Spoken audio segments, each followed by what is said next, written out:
Buffer overflow and its type. Buffer overflow ಅಂತಂದ್ರೆ ಏನು, ಅದರೊಳಗೆ ಯಾವ ರೀತಿ ಬರ್ತಾವ? One is heap overflow and another one is stack overflow.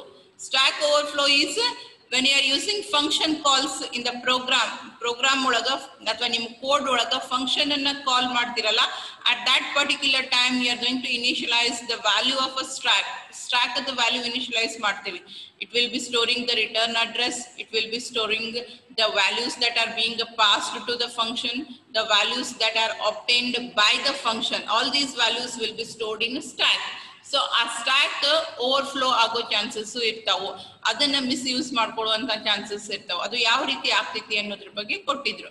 And then heap is a dynamically allocated memory. It is a large dynamically allocated memory which using malloc kelloc functions ಅನ್ನು use ಮಾಡಿಕೊಂಡು as and when we require you are going to allocate the memory. ಆ memory allocation ಕೂಡ ಏನಾಗುತ್ತೆ, ಕೆಲವೊಂದ್ಸರಿ overflow ಆಗ್ತೈತಿ. So that type of overflow is called as heap overflow. And next we'll see how you can minimize the buffer overflow. ಪೂರ್ತಿಯಾಗಿ prevent ಮಾಡಂಗಿಲ್ಲ, but to some extent you can minimize the buffer overflow. How it can be achieved? How you can minimize the buffer overflow, right? Although it is difficult to prevent all possible attacks, the following methods will definitely help to minimize such attacks.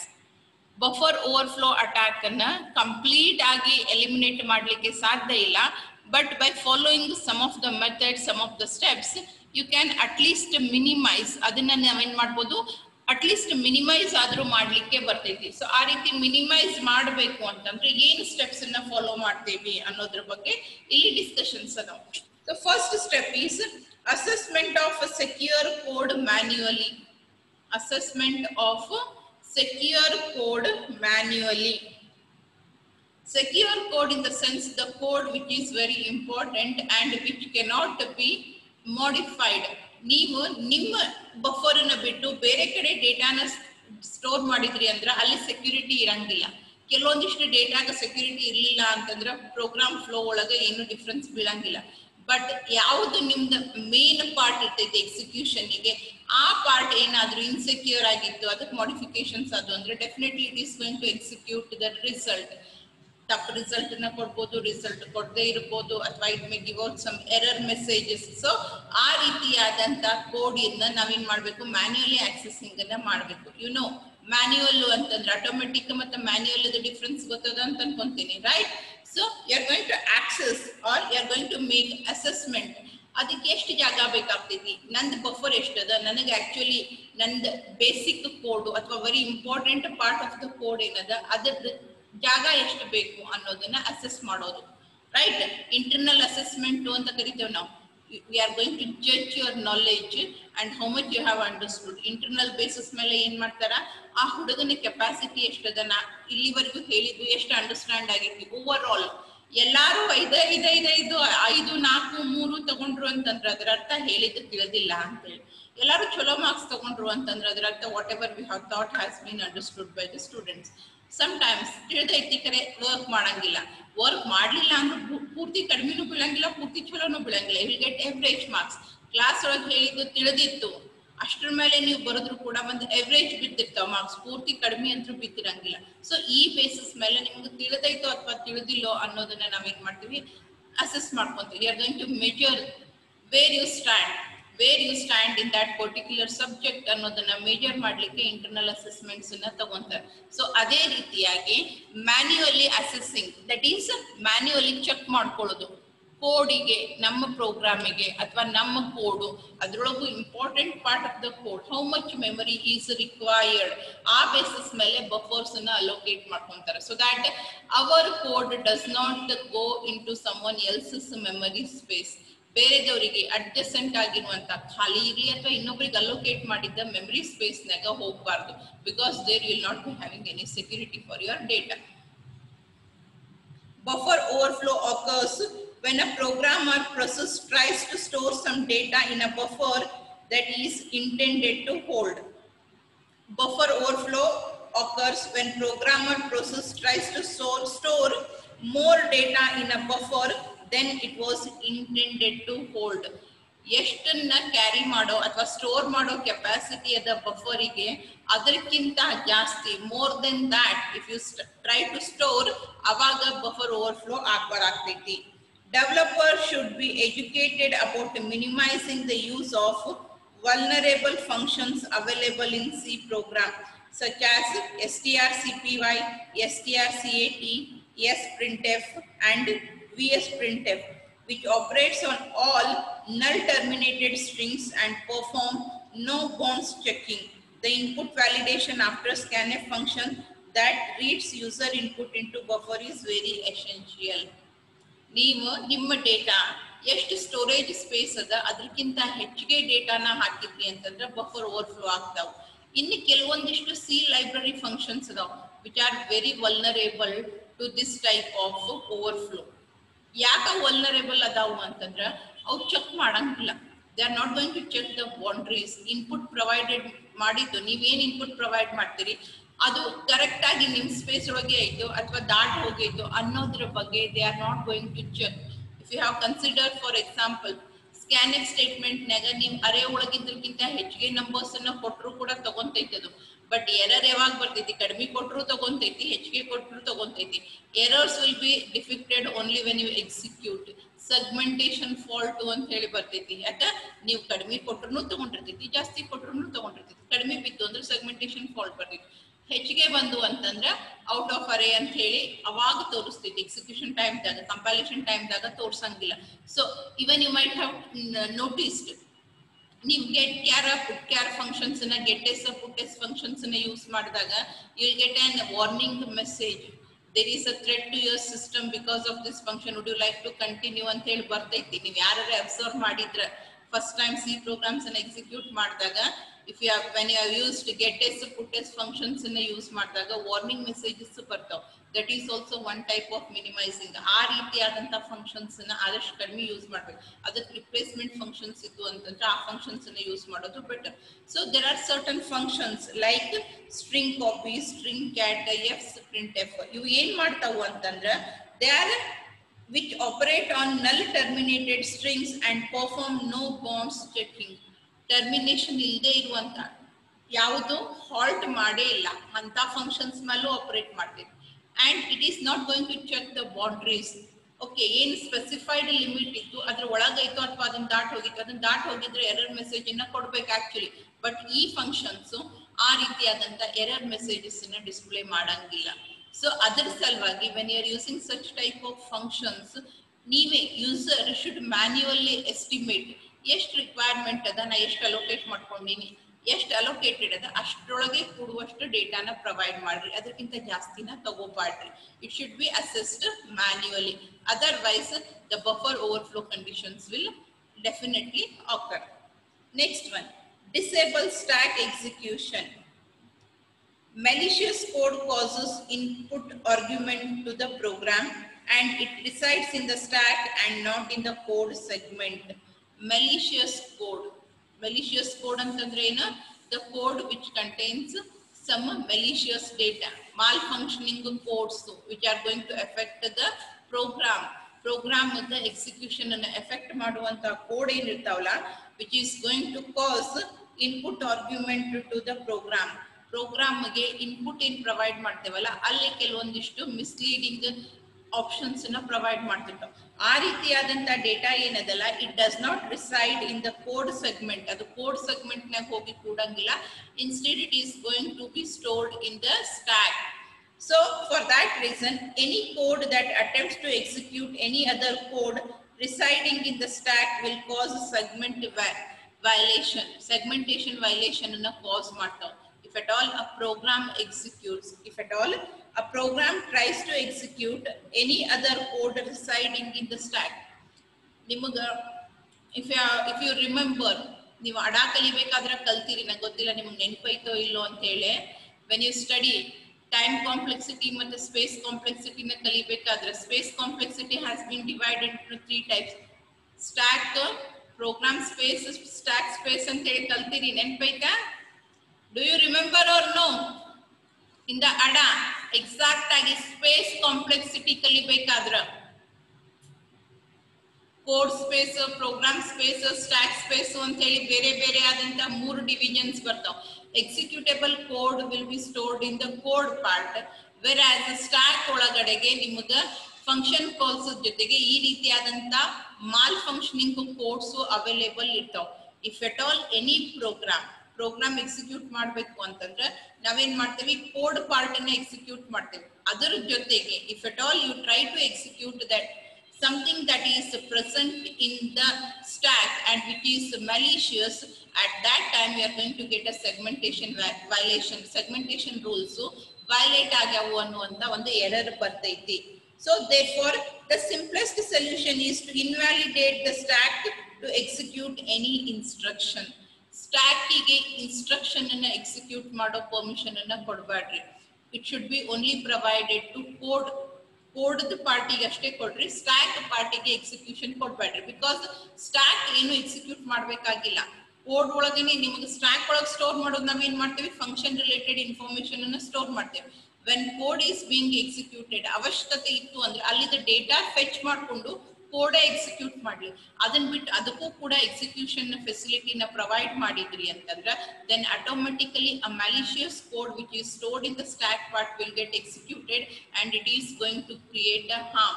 It is going to create some programming errors. ಅದರ ಸಲುವಾಗಿ stack ಗೆ execution permission ಅನ್ನ ಕೊಡಬೇಡ್ರಿ. Disable the execution permission, and by doing that you are going to avoid the overflow. And then although where we have stopped, although possible in Linux, some compilers use trampoline function to implement taking the address of the nested functions that works on the stack being executable. Okay, ಕೆಲವೊಂದಿಷ್ಟು operating system ಒಳಗ stack ಒಳಗಿನ executable codes ಅನ್ನ fetch ಮಾಡ್ಲಿಕ್ಕೆ ಬೇರೆ ಬೇರೆ ಫೆಸಿಲಿಟಿನ ಕೊಟ್ಟಾರ. So because of that you can disable stack ಅನ್ನ ಎಕ್ಸಿಕ್ಯೂಟ್ ಮಾಡ್ಲಾಕ್ ಬೇಡ, ನೀ ಎಕ್ಸಿಕ್ಯೂಟ್ ಮಾಡೋದು ಬೇಡ, ಎಕ್ಸಿಕ್ಯೂಷನ್ ಪಾರ್ಟ್ ಅನ್ನ ನಾನೇ ಹ್ಯಾಂಡಲ್ ಮಾಡ್ತೀನಿ ಅಂತ ಹೇಳಿ ಅದನ್ನ ಡಿಸೇಬಲ್ ಕೂಡ ಮಾಡ್ಲಿಕ್ಕೆ ಬರ್ತೈತಿ. ಆ ರೀತಿ ಡಿಸೇಬಲ್ ಮಾಡೋದ್ರಿಂದ ನಾವೇನ್ ಮಾಡ್ಬೋದು, ಓವರ್ಫ್ಲೋನ ಮಿನಿಮೈಸ್ ಮಾಡ್ಲಿಕ್ಕೆ ಆಗ್ತೈತಿ. And then compiler tools.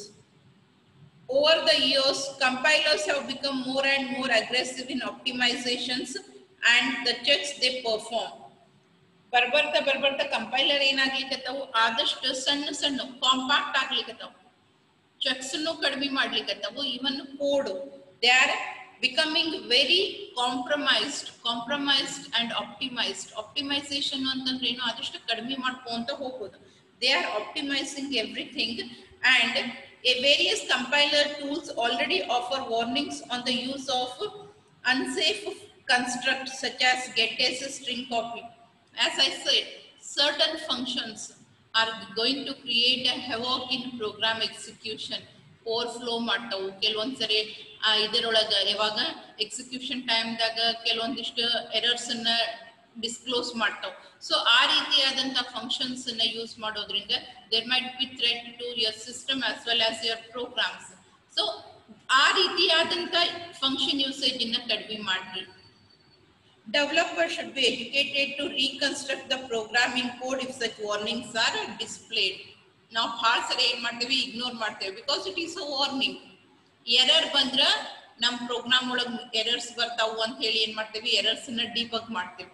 But warnings ಬಂದು ಅಂದ್ರೆ ನೆಗ್ಲೆಕ್ಟ್ ಮಾಡ್ತೇವೆ. ವೈ ಎರರ್ಸ್ ಬಂದ್ರೆ ವಾರ್ನಿಂಗ್ಸ್ ಬಂದ್ರು ಕೂಡ ಪ್ರೋಗ್ರಾಮ್ ಎಕ್ಸಿಕ್ಯೂಟ್ ಆಗ್ತೈತಿ. So will neglect it. But don't neglect such warnings. Whenever you get warnings, go for the reconstruction of the program. Warning ಬಂದಿರುವಂತ functions ಅನ್ನ eliminate ಮಾಡಿ, ರಿಪ್ಲೇಸ್ಮೆಂಟ್ ಫಂಕ್ಷನ್ಸ್ ಅನ್ನ use ಮಾಡಿ programmes ಅನ್ನ ರೀಕನ್ಸ್ಟ್ರಕ್ಟ್ ಮಾಡಿ. ಮಾಡದೇ ಇರೋದ್ರಿಂದ ನಿಮ್ಮ ಕೋಡಿಗೆ ಥ್ರೆಟ್ ಇರ್ತೈತಿ. ಈ ಸರಿ ಕರೆಕ್ಟ್ ರಿಸಲ್ಟ್ ಅನ್ನ ಕೊಡ್ಬೋದು, but next time it may be causing some difficulty. ಇಲ್ಲ ಅಂತಂದ್ರೆ ನಿಮ್ಮ ಡೇಟಾ ಈಸಿಲಿ ಬೇರೆದವರಿಗೆ ಆಕ್ಸೆಸ್ ಕೂಡ ಆಗ್ತೈತಿ. ಅದ್ರ ಸಲುವಾಗಿ ವಾರ್ನಿಂಗ್ಸ್ ಬಂದು ಪ್ರೋಗ್ರಾಮ್ಸ್ನಾಗ ಅಂತಂದ್ರೆ ನೆಗ್ಲೆಕ್ಟ್ ಮಾಡಬೇಡ್ರಿ.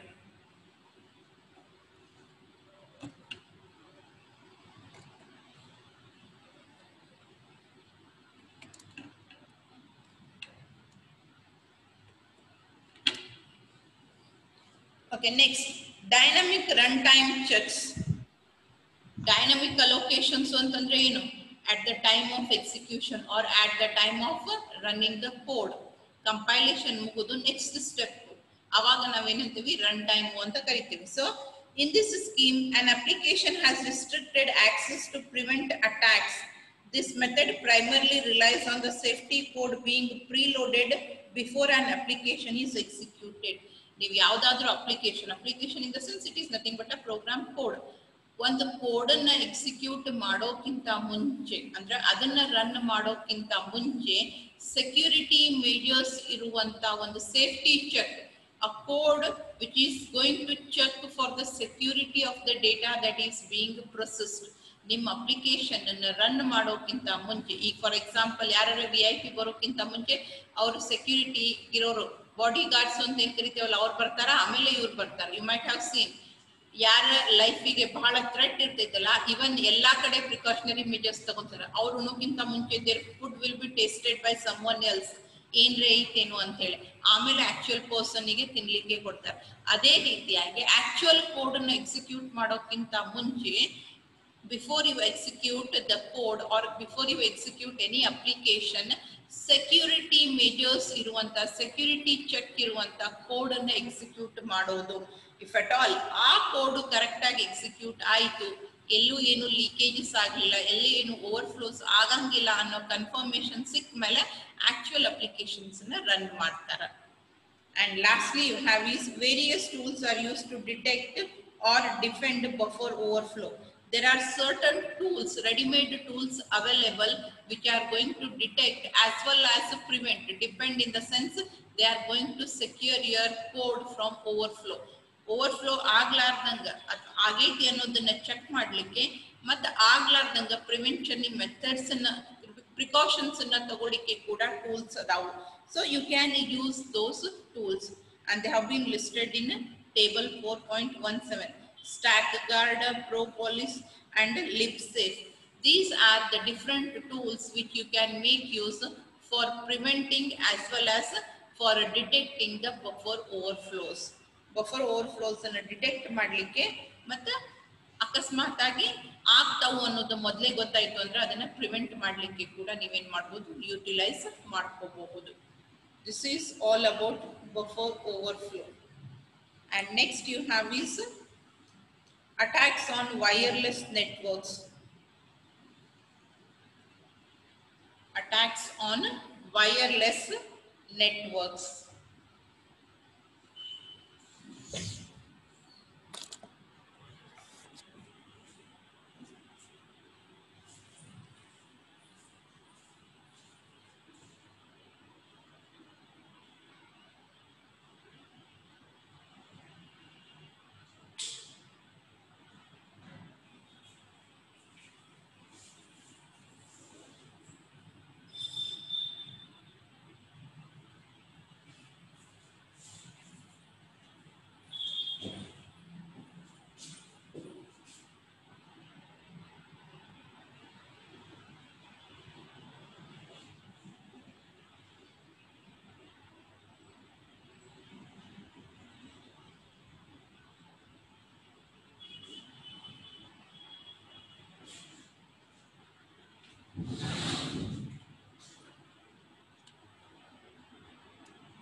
So next you have is attacks on wireless networks.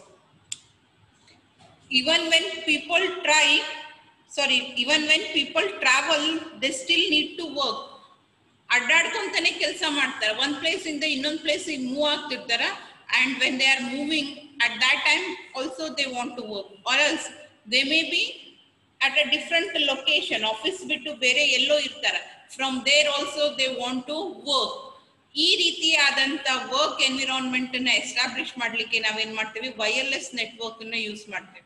Because wherever you move, wherever you go, ಅಲ್ಲಿ ತನಕ ಕೇಬಲ್ ಕನೆಕ್ಷನ್ಸ್ ಅನ್ನ ತಗೊಂಡು ಅಡ್ಡಾಡ್ಲಿಕ್ಕೆ ಆಗಂಗಿಲ್ಲ. ನಿಮ್ಮ ಆಫೀಸ್ ಇಂದ ನೀವು ಎಷ್ಟು ದೂರ ಹೋಗ್ತೀರಿ ಅಲ್ಲಿ ತನಕ ಎಲ್ಲಾ ಕಡೆನೂ ಕೇಬಲ್ಸ್ ಅನ್ನ ಕನೆಕ್ಟ್ ಮಾಡ್ಕೊಂತ ಹೋಗ್ಲಿಕ್ಕೆ ಆಗಂಗಿಲ್ಲ. For that reason what they are doing is they are going to have a wireless connections, wireless network form ಮಾಡ್ಕೊಂತಾರ. With the help of that wireless network they are going to work, even though they are away from home, even though they are away from the office. ಈಗ working hours fixed ಇರಂಗಿಲ್ಲ. ಈಗ ಎಲ್ಲರೂ ನೋಡ್ರಿ work from home ಮಾಡ್ತೀರಿ. ಎಲ್ಲೋ ಬಾಂಬೆದಾಗ ನೀವು work ಮಾಡ್ತಿದ್ರಿ, ಪುಣಾ ಒಳಗೆ work ಮಾಡೋರು, ಬ್ಯಾಂಗ್ಳೂರಲ್ಲಿ ವರ್ಕ್ ಮಾಡೋರು, or some people who had gone to abroad, ಇಲ್ಲಿದೆ ವರ್ಕ್ ಮಾಡೋರು ಅಬ್ರಾಡಿಗೆ ಹೋಗಿರ್ತಾರೆ ಯಾವುದೋ ಒಂದು ಪ್ರಾಜೆಕ್ಟ್ ಹ್ಯಾಂಡಲ್ ಮಾಡ್ಲಿಕ್ಕೆ. They have come back now, still they are working from home. ಈ ರೀತಿಯಾದಂತ ವರ್ಕ್ ಎನ್ವಿರಾನ್ಮೆಂಟ್ಗೆ ನಮಗೆ ವೈರ್ಲೆಸ್ ನೆಟ್ವರ್ಕ್ ಅವಶ್ಯಕತೆ ಬೀಳ್ತೈತಿ. And when you are using wireless network then also you will be having such attacks. ಅಲ್ಲಿ ಕೂಡ ಏನ್ ಮಾಡ್ತಾರ, ಅಟ್ಯಾಕರ್ಸ್ ಇನ್ವೇಡ್ ಮಾಡ್ತಾರ. They are going to have gain unauthorized access or gaining of the information. ಆ ರೀತಿಯಾದಂತ attacks ಯಾವ ರೀತಿಯಾಗಿ ಆಗ್ತಾವು, wireless networks ಮೇಲೂ ಕೂಡ ಅಟ್ಯಾಕ್ಸ್ ಆಗ್ತಾವು. ಅವು ಯಾವ್ಯಾವ ಆಗ್ತಾವು, ಯಾವ ರೀತಿ ಆಗ್ತಾವು, and why they are going to happen. So you are going to study about all these topics. Firstly, we'll start with the types of mobile workers. Mobile workers in the sense the workers who are in a motion. ಒಂದೇ ಕಡೆ fixed ಆಗಿಟ್ಟು work ಮಾಡಂಗಿಲ್ಲ. They are always moving from one place to another place and still they are working. So ಆ ರೀತಿಯಾಗಿ ಕೆಲಸ ಮಾಡೋರ್ದ classifications ಅನ್ನ ಕೊಟ್ಟಾರ. First one is tethered or remote. Remote ಅಂದ್ರೆ ಎಲ್ಲೋ ಬೇರೆ ಕಡೆ ಇಟ್ಕೊಂಡು, ಆಫೀಸ್ ಒಂದು ಎಲ್ಲೋ ಬೇರೆ ಕಡೆ ಐತಿ, ಅವ್ರು ಇರೋದು ಎಲ್ಲೋ ಬೇರೆ ಕಡೆ ಇರ್ತಾರೆ, but still they are working in coordination with the office. And roaming users who are always moving.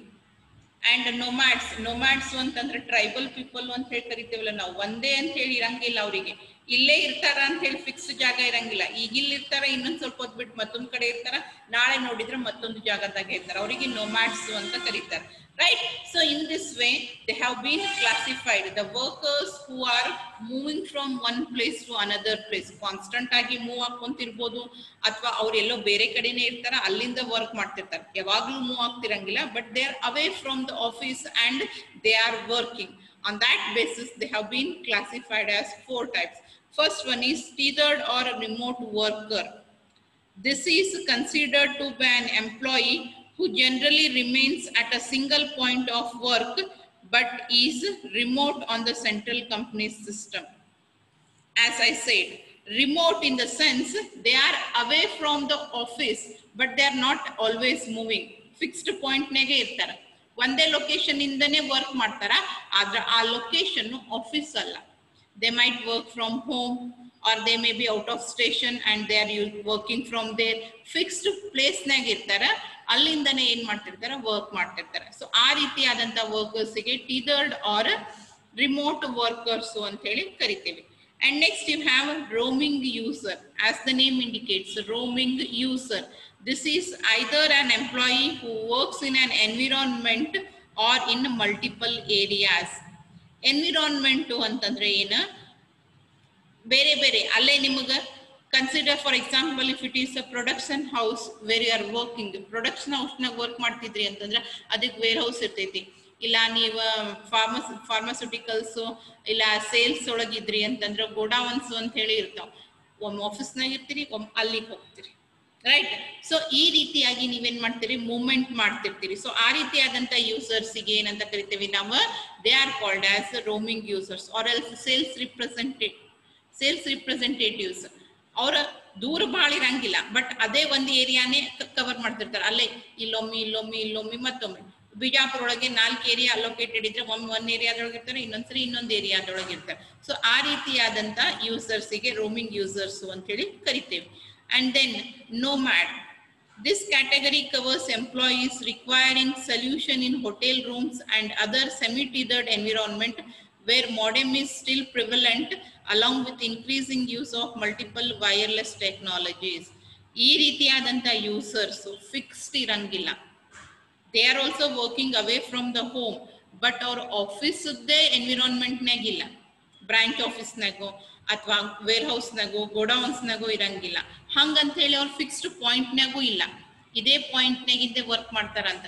ಇವತ್ತ ಈ ಊರಾಗ ಅದಾರ, ಎಲ್ಲೋ ಒಂದು ಹೋಟೆಲ್ನಾಗ ಅದಾರ, ನಾಳೆ ಮತ್ತೊಂದು ಊರಿಗೆ ಹೋಗ್ತಾರ, ಅಲ್ಲಿ ಎಲ್ಲೋ ಬೇರೆ ಕಡೆ ವರ್ಕ್ ಮಾಡ್ತಾರ. ಅಂದ್ರೆ they require different types of wireless devices for there communication. Fix ಆಗಿ ಒಂದೇ ಡಿವೈಸ್ ಅನ್ನ ಯೂಸ್ ಮಾಡಿ ಕನೆಕ್ಟ್ ಮಾಡ್ಕೊಂತಿರಂಗಿಲ್ಲ, ಬೇರೆ ಬೇರೆ ವೈರ್ಲೆಸ್ ಡಿವೈಸಸ್ ನ ಯೂಸ್ ಮಾಡ್ಕೊಂಡು ಕಮ್ಯುನಿಕೇಟ್ ಮಾಡ್ತಿರ್ತಾರೆ. And then road warriors. This is the ultimate mobile user and spends little time in the office. However, he or she requires regular access to the data and collaborative functionality. ಇವರು continuous ಆಗಿ move ಆಗ್ತಿರ್ತಾರೆ, ಎಲ್ಲೂ ಒಂದು ಕಡೆ halt ಅನ್ನೋದು ಇರಂಗಿಲ್ಲ. They are not halting at any particular place. Nomad ತರ ಅಥವಾ ಟೀದರ್ಡ್ users ತರ ಅವರು ಎಲ್ಲಿ ಹಾಲ್ಟ್ ಮಾಡ್ಕೊಂಡು ಯೂಸ್ ಮಾಡಂಗಿಲ್ಲ. They are always on the transit and still they always need an access from the office. ಯಾವಾಗ್ಲೂ ಮೂಮೆಂಟ್ ಒಳಗೆ ಇರ್ತಾರೆ, ಆಮೇಲೆ ಯಾವಾಗ್ಲೂ ಅವರಿಗೆ ಆಫೀಸ್ ಒಳಗೆ ಇರುವಂತ ಡೇಟಾದ ಆಕ್ಸೆಸಿಂಗ್ ಅವಶ್ಯಕತೆ ಇರ್ತೈತಿ. ಆ ರೀತಿಯಾದಂತ ಯೂಸರ್ಸಿಗೆ ರೋಡ್ ವಾರಿಯರ್ಸ್ ಅಂತ ಹೇಳಿ ಕರೀತಾರೆ. So these are the basic classifications or types of mobile workers. And in the next class, what I told you to read and come, na ಏನು ಓದ್ಕೊಂಡು ಬಾ ಅಂತ ಹೇಳಿದ್ನಲ್ಲ, ಅದರದ ಎಕ್ಸ್ಪ್ಲನೇಷನ್ ನೆಕ್ಸ್ಟ್ ಕ್ಲಾಸ್ನಾಗ ಬರ್ತೈತಿ. And those who have not submitted the project topics, you just have today and tomorrow.